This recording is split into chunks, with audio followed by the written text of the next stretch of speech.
Welcome back to WagerTalk. I am Kelly Stewart at Kelly in Vegas. I am joined today with Kevin Dolan at the SportsWolf83 on Twitter from whotobetton.com. And Kevin and I are going to talk about one of my favorite subjects. We're going to talk about dogs. Everybody, I love betting underdogs, but Kevin's going to specifically talk to us more about betting Road Underdogs. Kevin, I'm going to give you the floor. Tell me what you love about Road Underdogs. Okay, so, sports betting Moses. If he's on top of the mountain, and he's got his, 10 commandments of sports betting, number one's going to be money management. Number two is going to be like shopping for line value, which has been covered in previous WagerTalk videos. But number three, in my opinion, is like home field advantage is so overrated.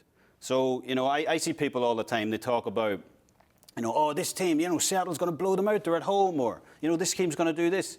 But you have to realize, it's already been baked into the number. And in fact, it's probably an extra few cents, maybe half a point has been added onto that because the bookies know that you know this.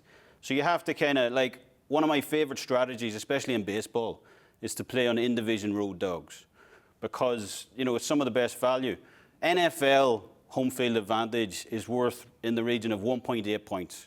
Now, you might get slightly less if it's like a team like Carolina. You might get slightly more if it's like Seattle or, Kansas City. But the point is, it's not as important as most people, amateur bettors, think it is. And in baseball, home field advantage is worth about 0.15 runs. So again, baseball is some of the smallest home field edge you're going to find. But yet, the public still perceives it to be so, they're playing in Yankee Stadium, it's going to be a blowout. So, to highlight this, there was a game 2 months ago. New York Yankees were playing Baltimore Orioles.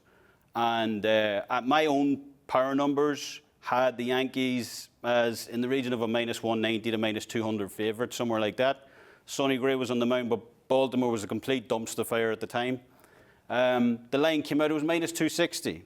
So, again, if this is commandment number 3, commandment number 4 is going to be if you've got a 60-cent edge, you have to play it. So even though technically I thought Baltimore might lose the game, I was getting such line value that, I had to play the game. So I played the game. Baltimore actually won the game. But, this is just one of those things that, even though home field advantage is so small, the public was 82% on the New York Yankees and only 18% on Baltimore. And it just shows you, especially road dogs, and if you use reverse line movement in along with that. So the line never moved, even though 82% was on New York. So, again, it's one of my favorite things to look for is in-division road dogs, in baseball, but even in other sports as well. So college football is one of my favorite sports. And we talk about home field advantage, usually 1 to 5, depending on who it is. Like Oklahoma Sooners at night on a Saturday, they're going to get a 5, right? Kansas State as a home dog versus Texas, they're going to get a 5. Some certain teams like that. Is there exceptions to this rule, or is this just something you just say, nope, I believe it's built into every single line? I mean, I do really believe it's built into nearly every line. College football can be a wee bit different because of the fact that motivation plays such a big factor. I like to use road dogs in baseball because, obviously they're just, not that, college football are not professionals, but baseball, they're professionals. So, the home crowd doesn't get to them. They're paid to do this.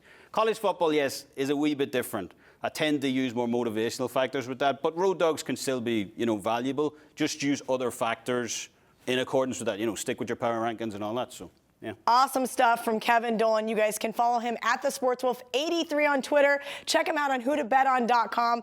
Also, make sure you guys check out the Who to Bet On and WagerTalk YouTube channels. You guys hit the subscribe button, hit some likes, and share it with your friends.